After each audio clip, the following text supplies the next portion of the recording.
So I'm gonna try to get through this part pretty quickly.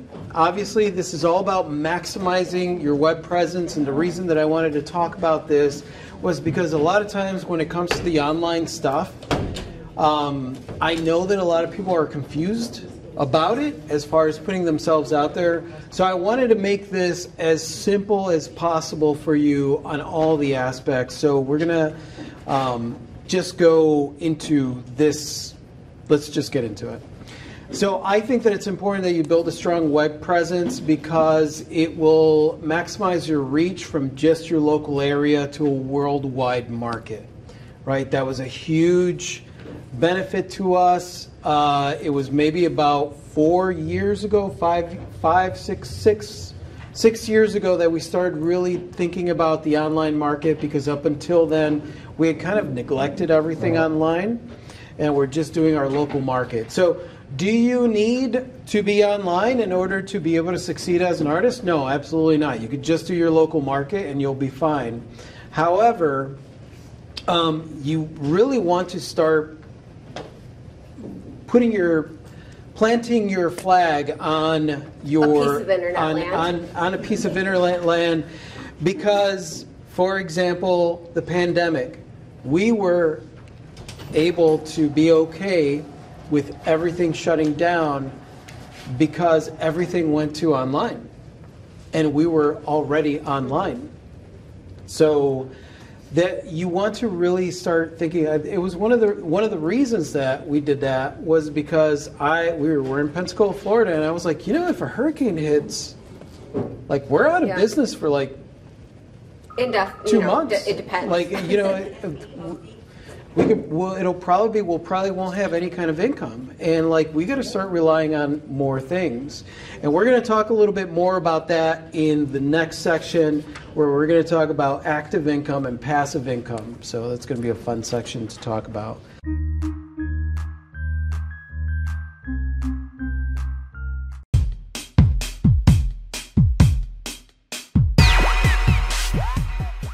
The way that I want you to look at the internet is as an extension of real life, right? The internet is not this platform, this thing that you go on to simply market yourself, okay? I want you to think of that, because I want you to think of the fact that the telegraph was used to communicate from one place to the other, all right? Was there spam on the telegraph? Yes. There was spam on the telegraph. That's right. That was. The television was designed to transmit images and communicate information. Is there spam on the television? Yes, there is. The internet. The phone. How many telemarketers out there? What is the phone designed for? Communicate information. The internet is the same thing. Simply because there is spam and advertising on the internet or on TV or whatever, that's not what its use is for. And when you remember that, you really get the full picture of what it means to maximize your web presence. Here's the thing to that. The more information that you put out there, the longer that you've been doing it, the better. And what I mean by that is, I want you to picture the internet like a bullseye, a web. Right? So you're at the center of the web, and this strand here is a blog that you wrote. This title, there are blogs that I wrote 5 years ago that somebody happens to be searching for online. They run across my blog, they read it, and then they click the link for home, and they go to our website and look at our store. Right? 5 years ago. I think this happened just the other day. One of the blogs, which was like how to be a boss in your own life. That was my blog, right? Every video links back to the website. We have 540 videos out there, and they all link right back to the website. Every blog, there are 300 blogs out there. They all link right back to the website. There are comments that I've left on forums that have our website that link right back to the website. Every podcast that we put out there that links right back to the website.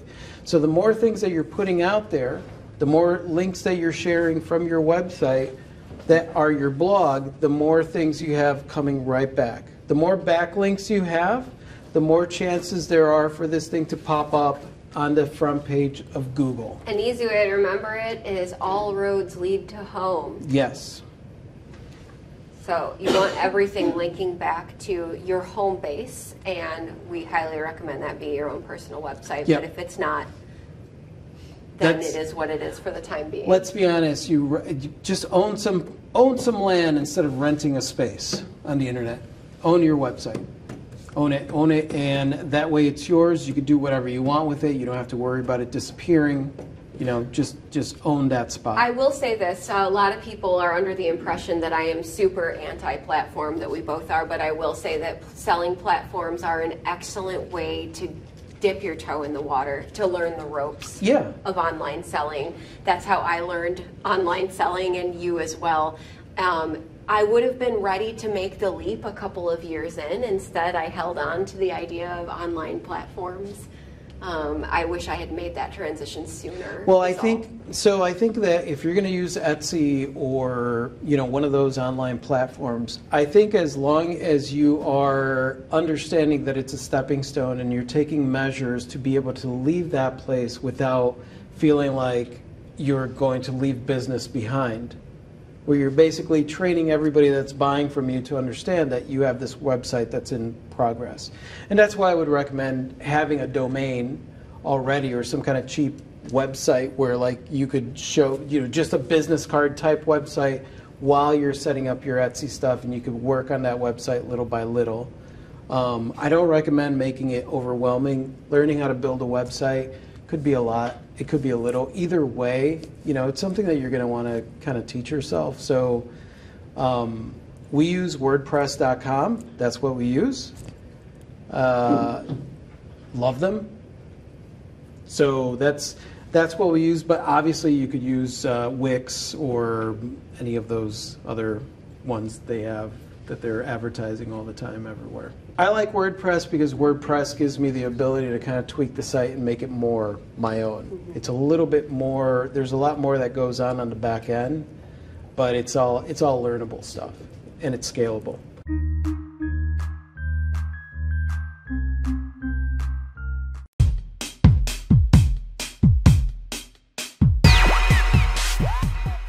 The algorithm myth. I want to talk about that real quick, because that's one of the questions, one of the first questions that I'll always get when it comes down to it is the algorithm, right? So what is an algorithm? The algorithm basically is taking a look at, you watch a bunch of videos about fishing. Is it going to show my content to you? No. Why? Because that makes it easier for the advertisers to advertise things about fishing, right? So it's doing a 1-2 punch, right? I watch, let's say I watch how to succeed at doing this or whatever. And the next thing you know, I watch one of my own videos, and then the advertising before it is, artists, do you want to succeed at life? You know, like that kind of thing. So the algorithm is going to show you what it is that you're searching. A lot of people think, oh, I could beat the algorithm. I'm on the opposite, we're on the opposite side. We're making videos. The algorithm doesn't care about us. The algorithm, when you get started posting on YouTube, doesn't even know what your content is about. It doesn't watch your videos.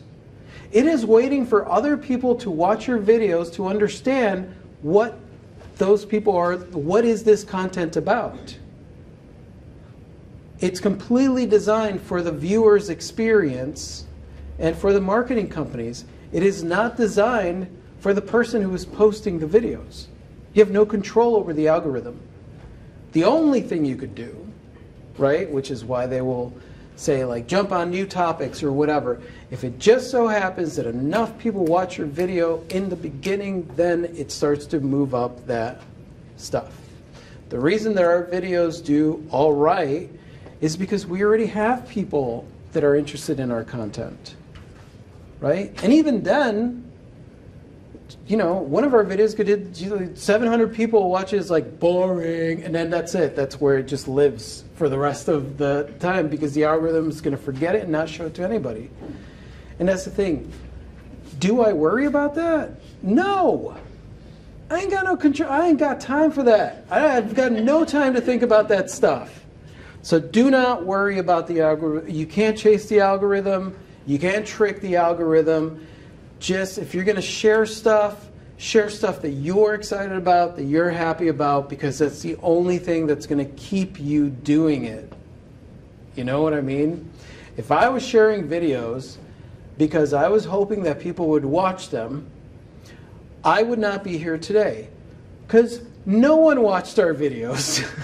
No, not even our moms. No. For like the first several years. For 3 years, like no one. I think we had the same 10 people watching our videos. And it was just random people. And like, I don't know who it is, because only one person, it was St. James. He's been following us forever. Yeah. And all he posts is a big smiley face. And guess what? Every time, smiley face and a thumbs up, I'm like, oh, this is James. Love you. Okay, yeah. But I was posting for us, right? Because I was like, either way, this stuff is out there. It's going to live on the internet. At some point, you know, maybe it'll help, as long as one person sees it. Because I wish I would have seen this when I started. And so that's the thing. It's like finding reasons to share that information and making sure that that information all leads right back to your website. Why? Because when you get a website, guess what's going to happen? Nothing. Nothing is going to happen. You're going to spend all this time building a brilliant website, and then you're going to put it out there. It's just going to float off into the darkness of the ether, and no one's going to see it. No one is. It doesn't exist. The Google search engines and stuff don't even know that it's there. It hasn't detected anything. It's a message in a bottle. Yeah, exactly. So that's going to bring us to search engine optimization.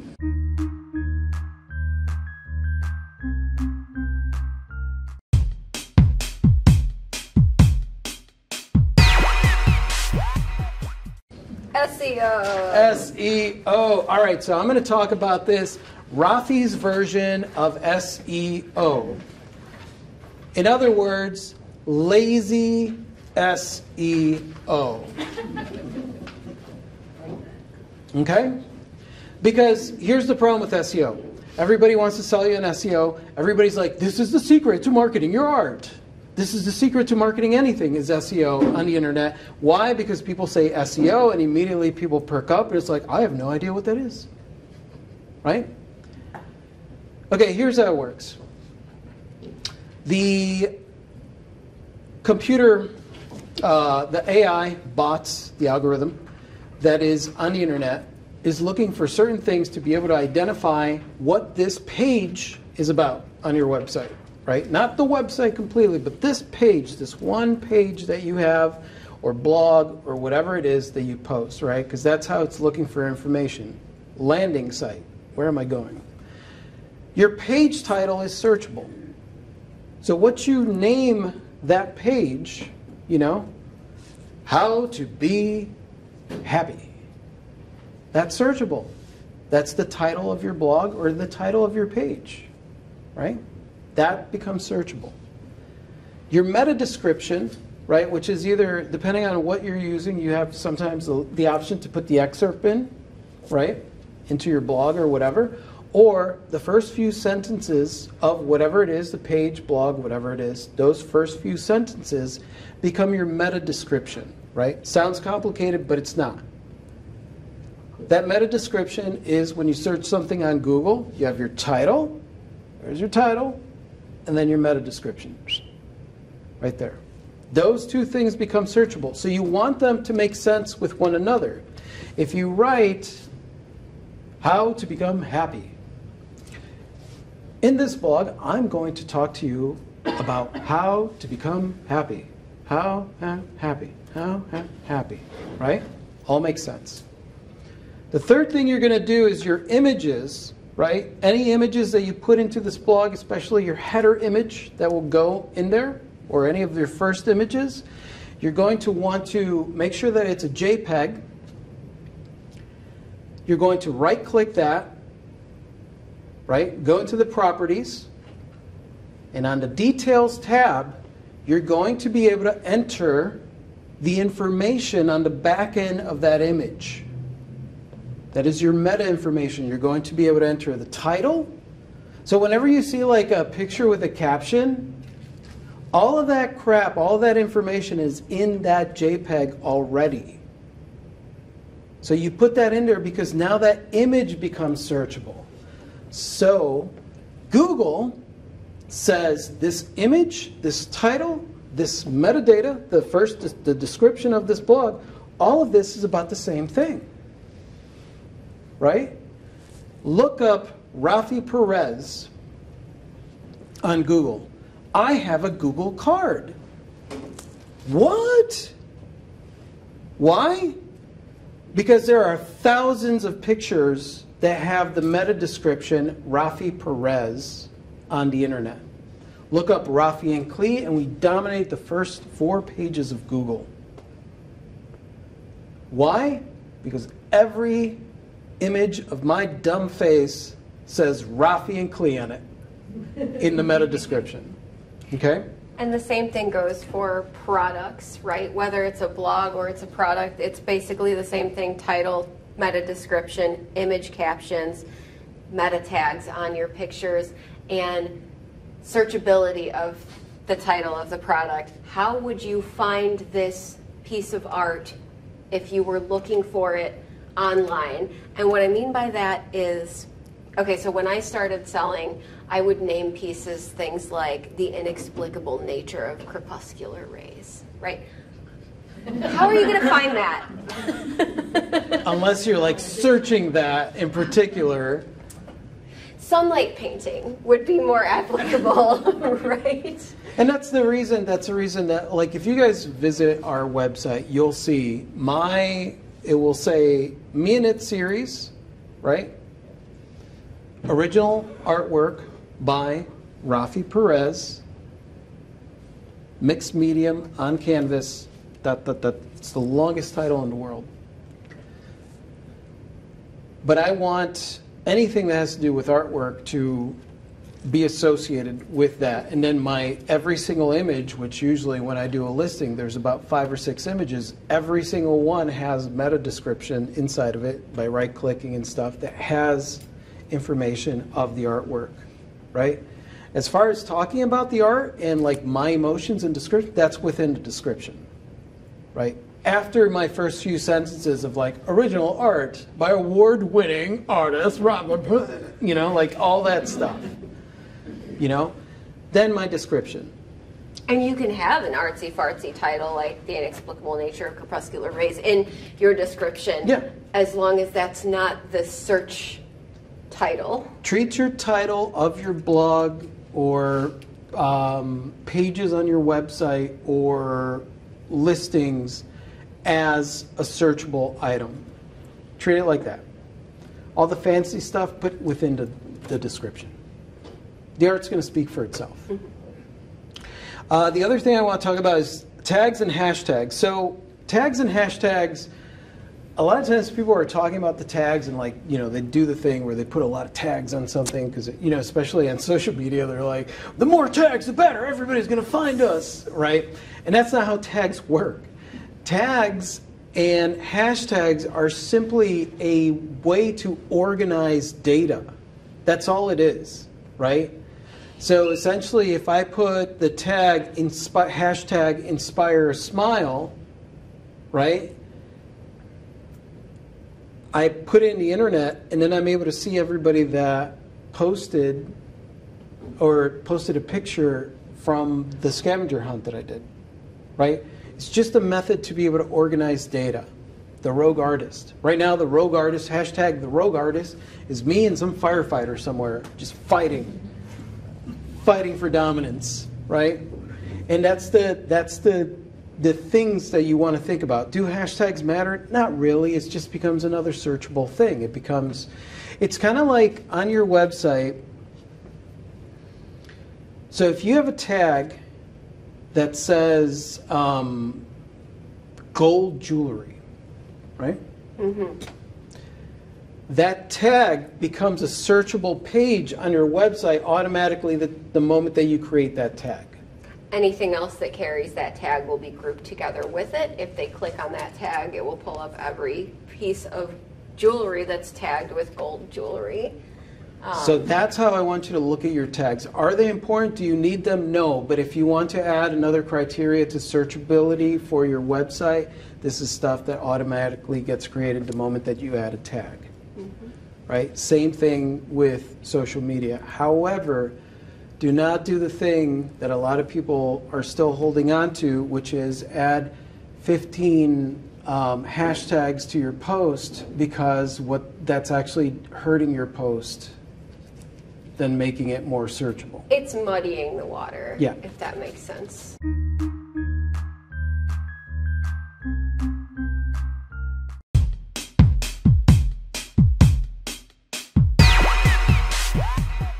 Have a blog. Why should I have a blog? How many people here have a blog? Una. I mean, active or... Okay. You got it. You got it. All right. Why you should have a blog. This will be the one time in this entire series where I'm going to tell you, have a blog. I'm going to tell you what to do. Have a blog. Have a blog. Get comfortable with the blog. You don't have to be Ernest Hemingway. You just get to, it's another way to share stuff online that belongs to you. That belongs to you. That is your material. That all leads right back to your website. If you're going to have a website, have a blog. Why? How many times do you guys visit a website that the information doesn't change? That's static. How many times? Right? Somebody's like, "Hi, you want to check out my art website?" And you're like, "Cool." And then you like go to it, and you're like, "Oh, that's cool." And then maybe a week later, you go back to it, and it's the exact same thing. Are you going to go back? No. Nothing's leading you there. A blog will. A blog will. Especially if you then take that blog and automatically share it onto all your social media. Now, guess what? More bang for the buck. Not only are you sharing on social media, but you're sharing something that leads directly to your website. You can showcase your work. It's personal branding of you, and it belongs to you. It engages. It turns your website from a static, boring website to something that's dynamic. It builds authority. The more stuff you write about, the more authority you show. And here's the truth about it, right? You get to write about you, your life. You can write about anything you want. You could be like, I enjoyed sushi. And then this picture of like sushi and how sushi motivates me to be creative. You know, like it could be anything. I wrote a blog way back in the day, how I achieved a semi-permanent blueberry blue hair color. God, we still get people. That blog still gets hits, and I got a forever jewelry client from it who I keep in touch with. So whatever you care about, as you evolve, Still get so many people. you can blog about it. The other thing is, you're able to use it to document your story. You know, how cool is that? Like you have this place that, and that's the thing about it is that your blog, people will subscribe to it. When people subscribe to it, you write your blog, they get an email with that blog. They could click on links to bring it back. If you're having a raffle, if you're having a giveaway, if you have something new that you're excited about sharing, anything like that, you just get to share a blog. Something I want to share with you too is, and the reason that I was talking, so don't share crap. Don't share crap just to share, right? But don't overthink it either, because remember, you want to offer something of value, but you want to make sure that it's value to you to begin with, right? So it's you sharing your story, you documenting something, you excited about something that you want to record, and where other people are going to get a benefit from it. A lot of our blogs and stuff like that, we don't write them to like help people. We write because I want to express something, I want to capture something. you know. And usually, a lot of times, it's you know, it's rebel stuff. You know, I'm rebel scum.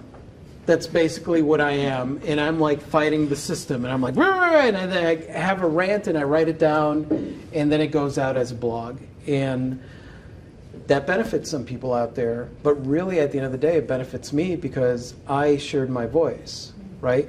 And that's the thing when it comes to the internet. What a perfect opportunity, you guys. I was that quiet kid that was so good because it's almost like he's not there. That was me. I was a quiet kid. That's perfect. Yeah, that's who I was. And when I started doing this art thing, one of the major things, and probably one of the reasons that there are 500 videos out there and hundreds of blogs and hundreds of podcasts, is because for the first time in my life, I decided that I was going to speak. Damn it, I have a voice. And so I use these mediums for that. I have a voice. I don't care if you agree with me or disagree. You don't need to agree with me. But I am going to speak my mind. I am going to share what I believe. I am going to be who I am. And that, honestly, is my motivation. When it comes to marketing, right? Oh, Rafi puts himself out there a lot. Rafi puts himself out there a lot because Rafi has a lot to say because Rafi spent most of his life with his mouth shut. And that's where I am. So everything from the music that we create, to the artwork, to the blogs, to the videos, to the podcasts, to the books, everything is me expressing myself and sharing my voice. Because I am done being quiet. I am done being invisible, so quiet that, oh, you almost forget that he's there. Which I don't know, he's so good, he's so quiet, you forget. I'm like, that's not a compliment to anyone. So, that's another word for boring. Yeah, exactly. So, all that to say, why you should have a blog.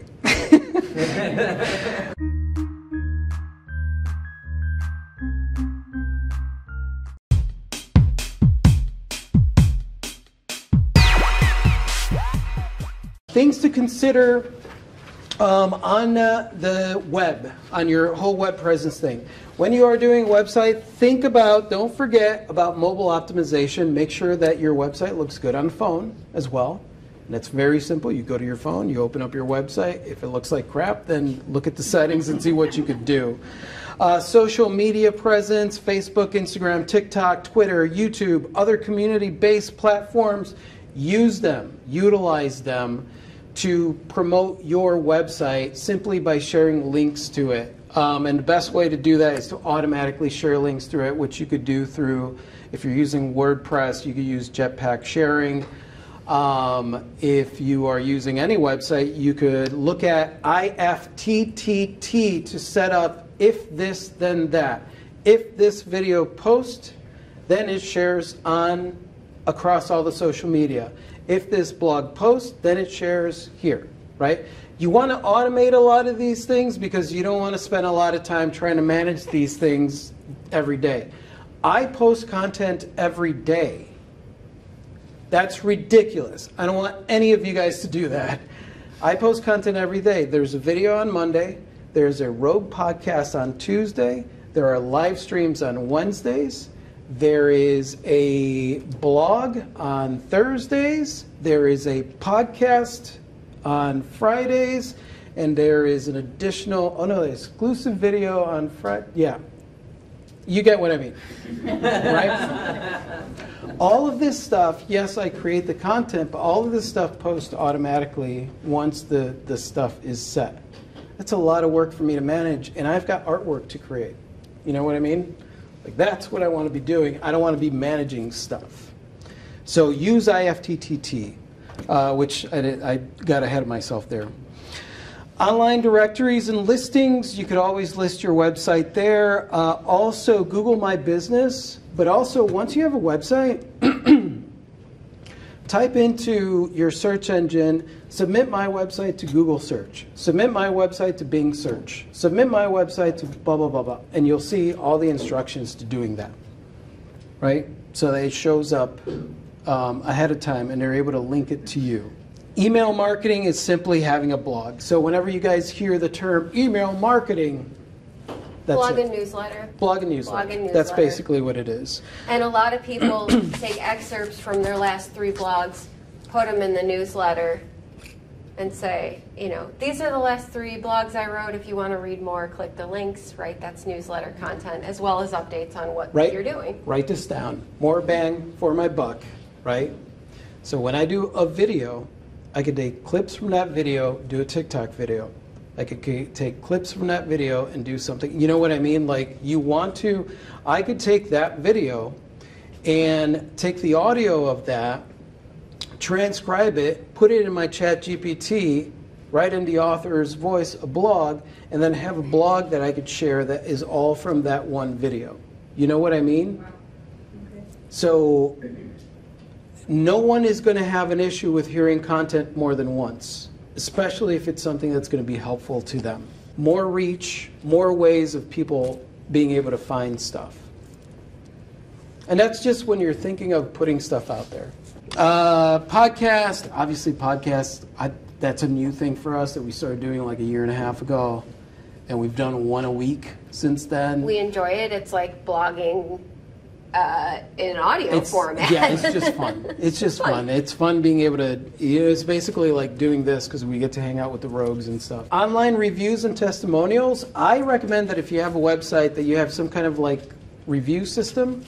We have one on our main website, on our jewelry and stuff Our website. e-commerce website, if you will. Thank you. E-commerce, that's what it's called. And it's really cool, right? Technically, it doesn't mean anything, but it does. You know, it's really nice to get a review from somebody that received something.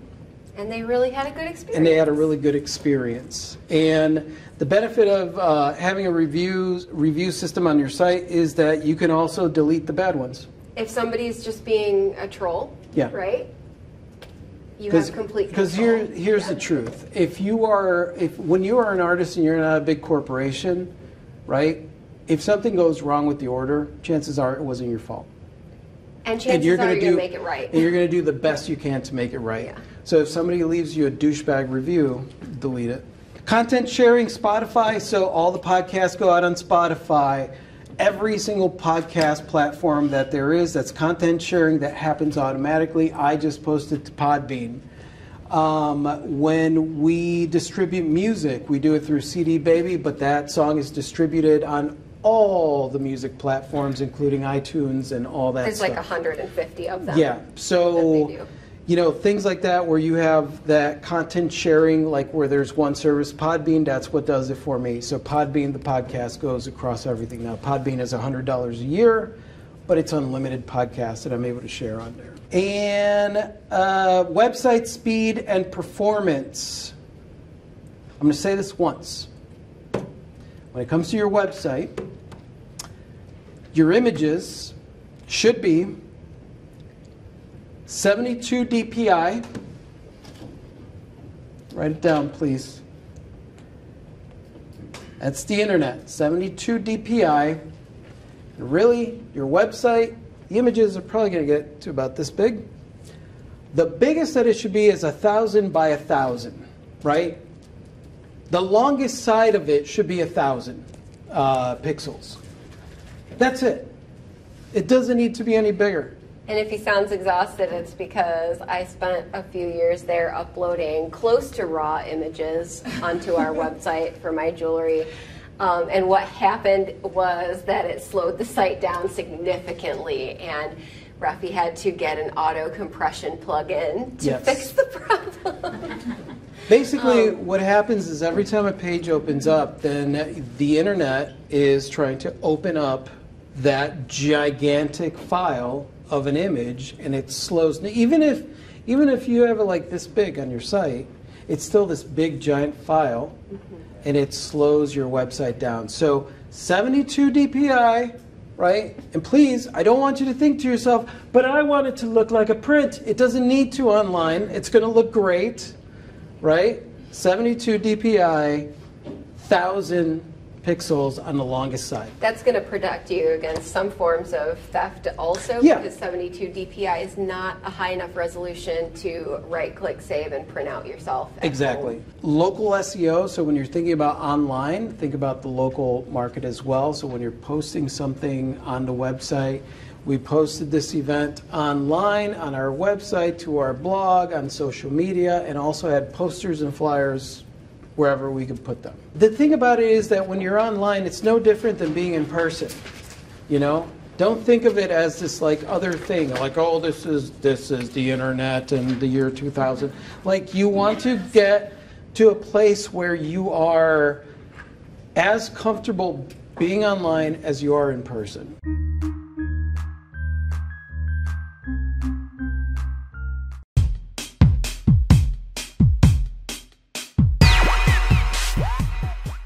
If you had to choose one to do, would it be a blog or a podcast? Ooh. Okay. Yeah, I'm going to cheat here, right? Oh yeah, I know, right? I'm trying to find a loophole too. Well, I would record a podcast, right? I would record a podcast myself, and then I would transcribe it and release it as a blog podcast hybrid. That's exactly what I was going to say. Yeah. So yes, I would do that. Podcast. That's what you actually do. Well, with the Rogue site, our Rogue site, that's how I do it, because my podcast is actually released through the WordPress site, right? And the way that works is you write a blog, you put an audio file in the beginning of it, and then you have a tag that you've identified as the podcast, and then WordPress speaks to Spotify. So if you look up the Rogue Artist Podcast, you will see the actual website. So that is actually a podcast blog that posts every Tuesday on the Rogue site. So that's how I do that. And then the other one is Clea and I having the chat and talking and With our online community. talking with our online community, and that's, you know, so it's cool. So it's like two different versions of a pod. One of them is me in the morning, half awake, like, let's talk about this, you know, and then the other one Before is, Clee makes noise in the yeah, house. and then the other podcast is us like, we're gonna talk about this. Yeah. Together. Yeah. So, all right, that's where we're at. Okay, so we're going on break.